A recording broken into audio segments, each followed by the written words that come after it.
are back for part 2, joined by Ben New, and we, as promised, will do our balance now.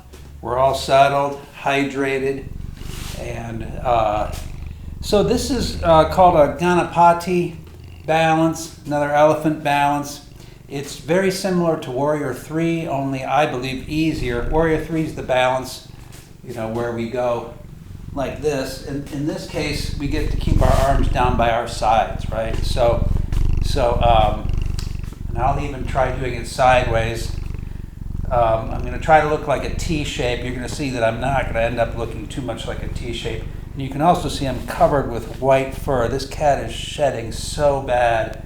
It's just outrageous. So we're all relaxed. We're settled down. You might spread your toes. So I'm just going to hinge over from the hip joint and see if I can make sort of an ironing board shape here. Breathing. Something like this.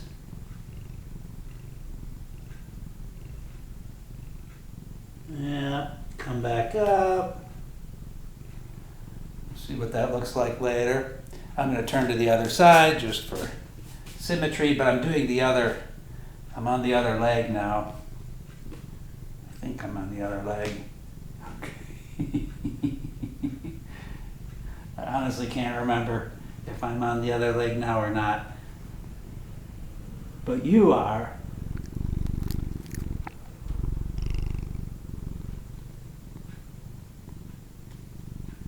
So, something like that. Excellent. So that's our balance. Good job. Let us come to a hanging forward bend. Just relax.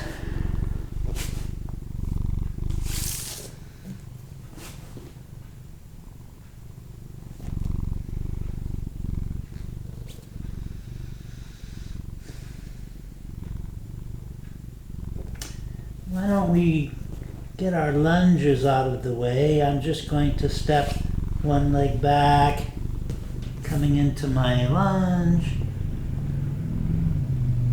breathing.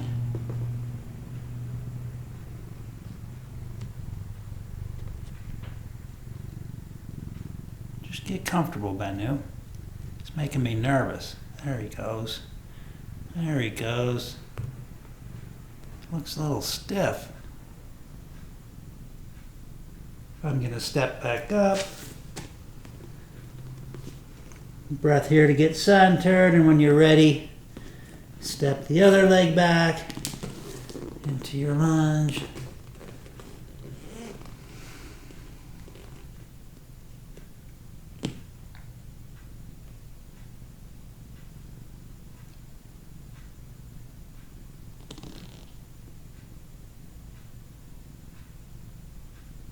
And then we can step back up again.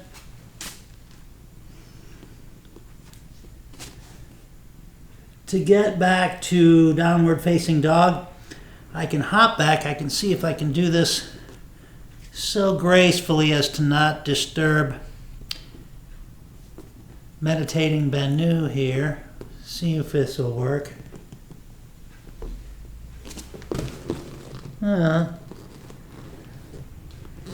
So.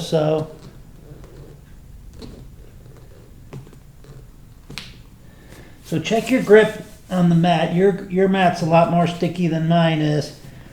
And we're going to bring one leg up and all over the place like an elephant's trunk. So make sure you got a good grip, and then this trunk is just exploring, moving around. You got this good hip opener as you open to this side. Anything you can think of doing.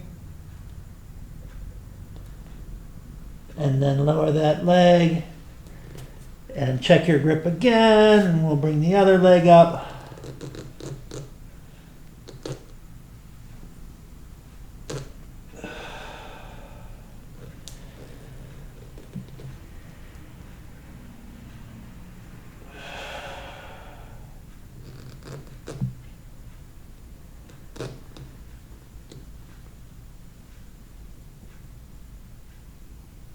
Bring that leg back down.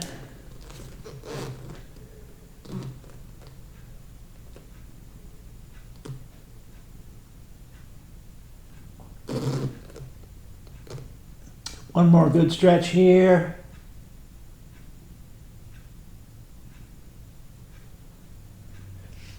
And then drop down to hands and knees. And then sit back in child pose. I'm going to do an extended child pose with my arms out in front of me. Very similar to Banu here. He only does one arm. That's very classy. Get this out of the way. Yeah, I'm going to do a one-armed child pose.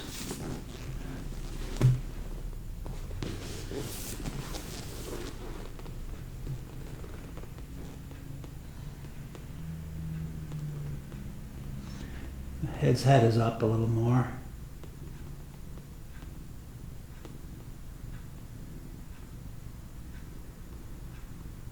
Something like that.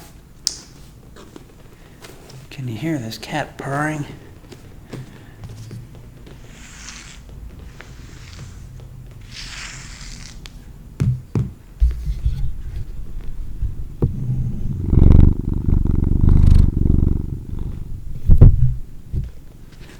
Let's see. So let's do some half bows.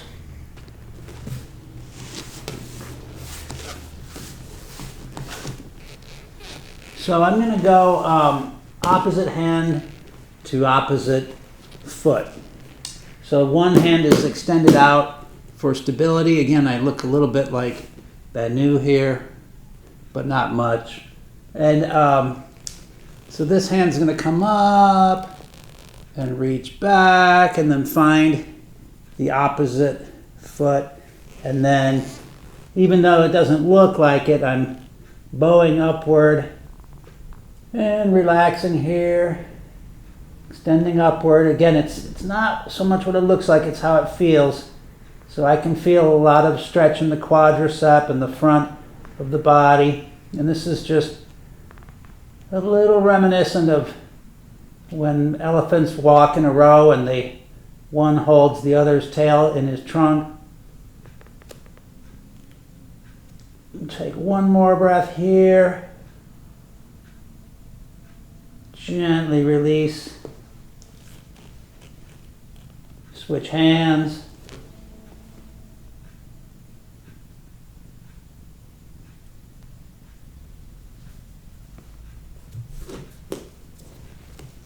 And then extend upward. Breathing.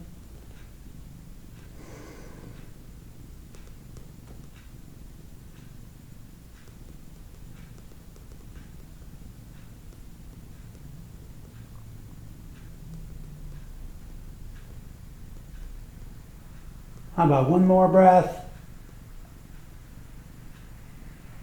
And then gently release. Back to child pose again. Just in case any part of that movement went into your back at all.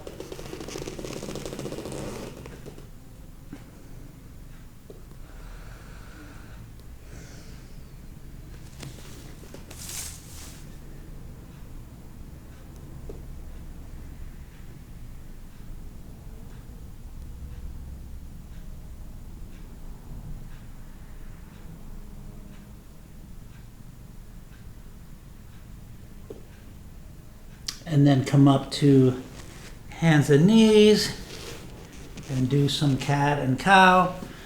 Exhaling up into your cat. Inhaling down into your cow, looking up slightly.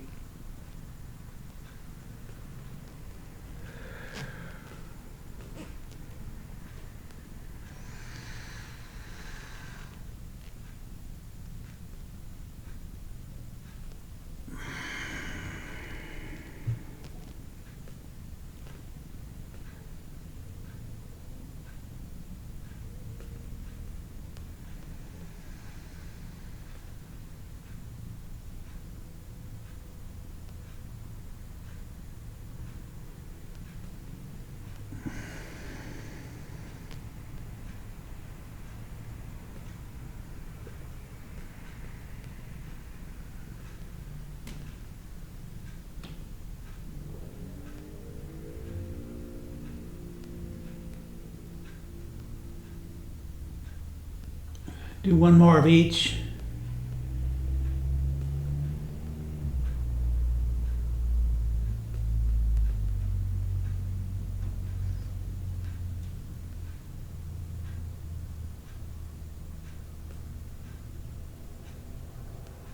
So come to a neutral back. If you look at elephants walk, they don't really do that much exaggerated movement of the spine, but they have some good lateral movement too. Not big exaggerated, but the spine, their spine just moves all over the place. So let's do a little lateral movement from side to side.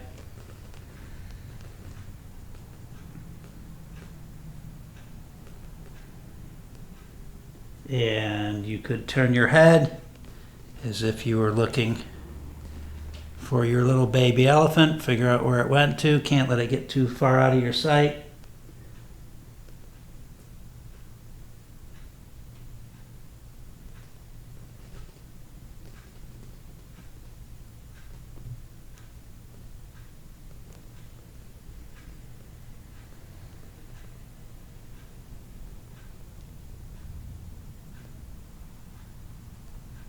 About one more to each side.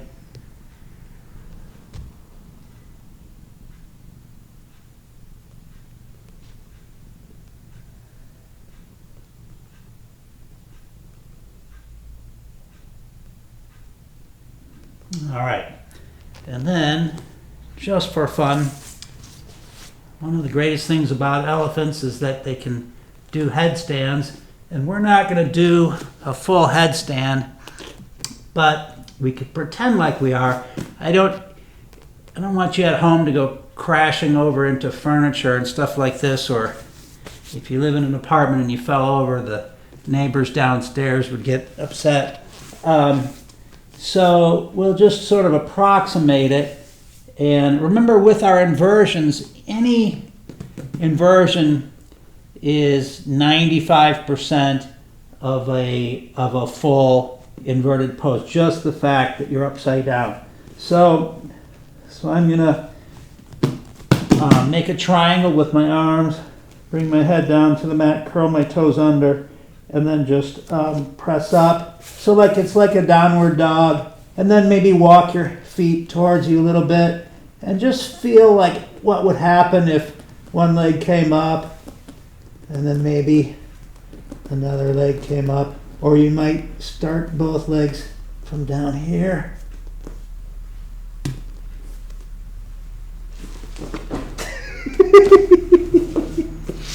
See, that's what I was telling you to avoid.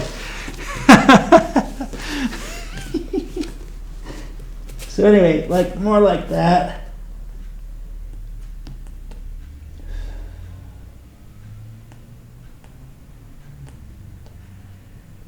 All right, come back down. So I have an advantage because we have mats here. I can do whatever I want. Right. So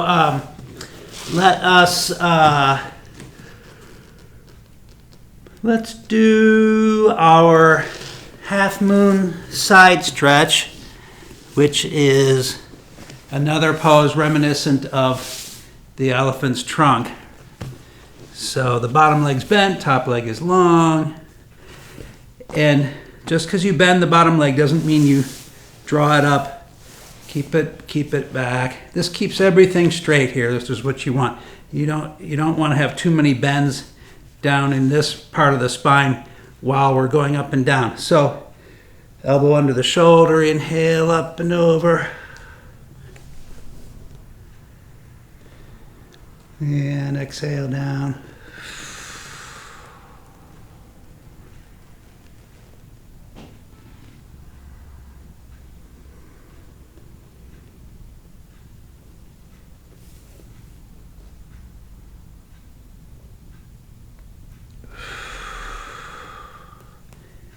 You can inhale up and exhale down, or just breathe freely.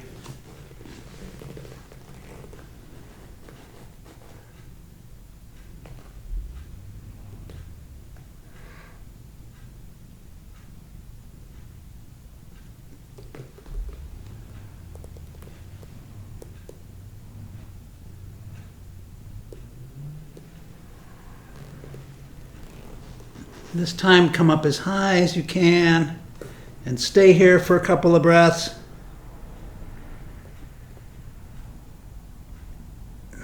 So it's hard to see, but I'm higher up than a side plank. My side plank would be down here. I'm hyperextended up. One more breath. And then come down. Switch sides.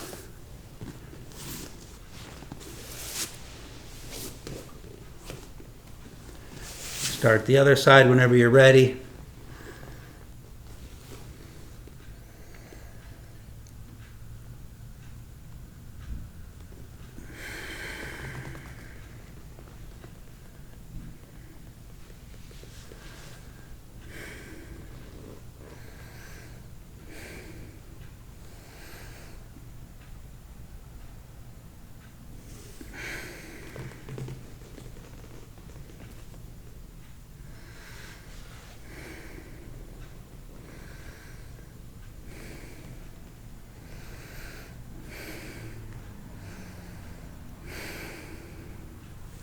How about one more time up?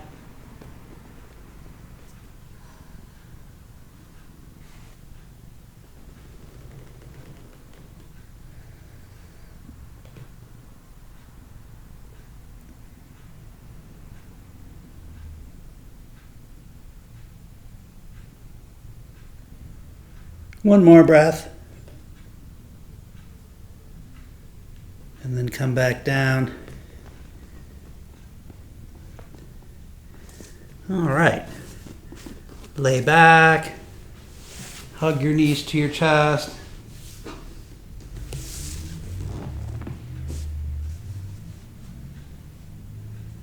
And we'll end with our final twist, which is, it's not a generic twist, it's actually a monkey twist, Markatasana.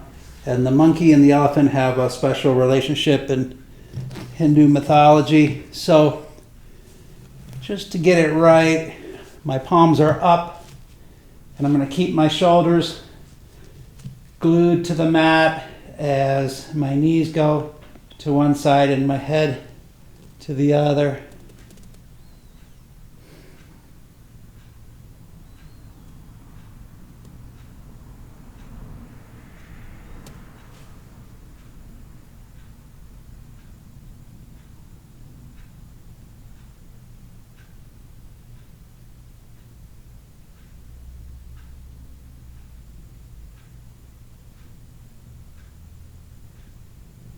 And very slowly bring your knees to the other side. So since we're exploring this Markatasana, sometimes the legs are apart, that it looks more like a monkey leaping from tree to tree. And what you can do is you can place the foot, the bottom foot, over the top knee, and then that will get you a little bit more gravity, dragging it down, but try not to let the other shoulder come up.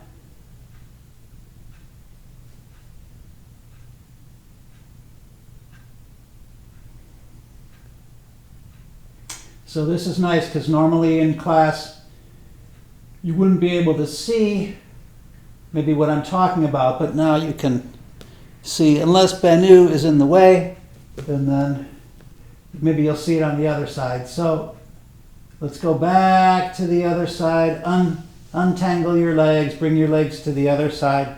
And again, it's the bottom foot goes on top of the top knee and just adds this weight onto it.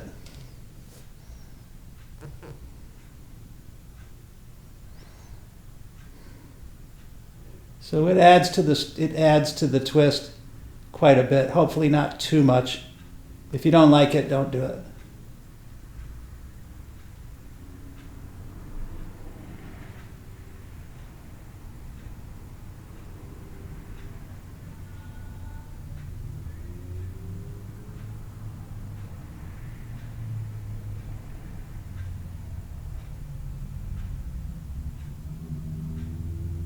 And we'll come back to center. Hug your knees one last time. Prepare for our final meditation. I like to do some shoulder rolls and a very careful neck movement, and then maybe roll around on the mat. Loosens up the back. One last chance to loosen up the back. And then whenever you're ready, just collapse down into your corpse pose. Go into your favorite Savasana meditation.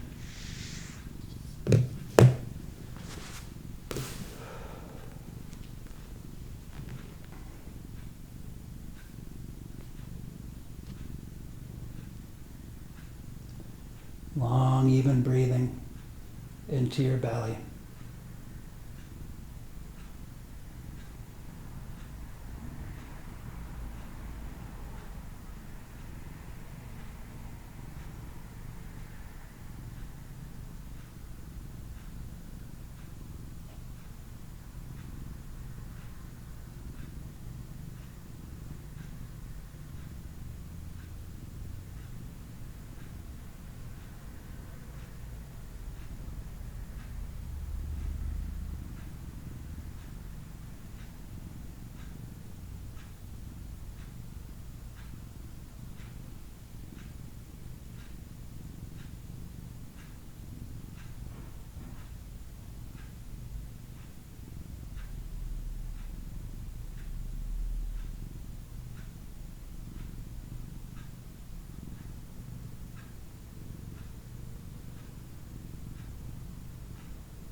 And take a deep, reawakening breath.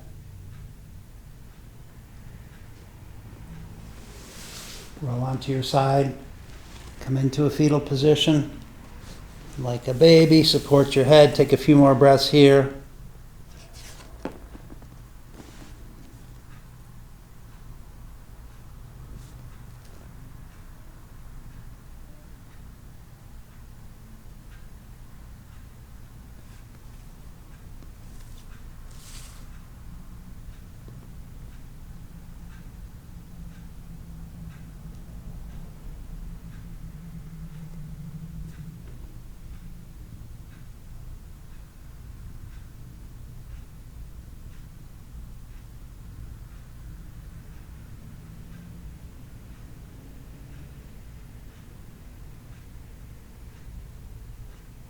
Slowly come up to sitting with your hands to your heart.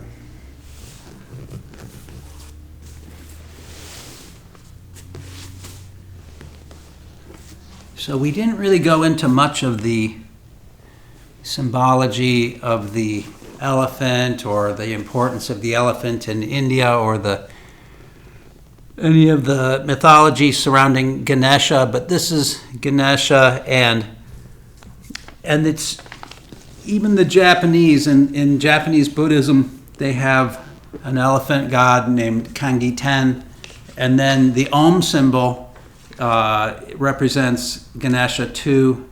This is the head, this is the trunk, and this is the belly. And so it's hugely important, but maybe next time we'll go into it more. So a parable,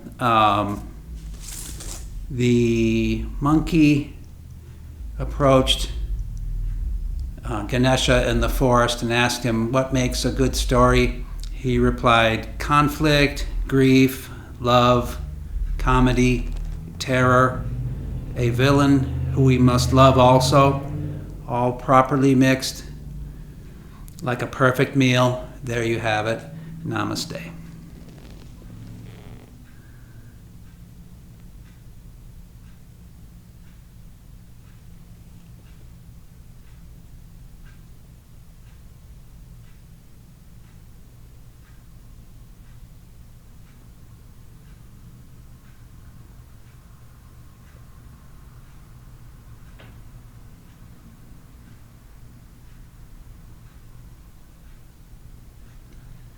And thank you so much for joining me. An extreme pleasure, and definitely the high point of my day. Hopefully, maybe it was for you too. And remember, Ganesha is the remover of obstacles, and also sometimes said to grant one wish. So be careful with that. And we will see you next time.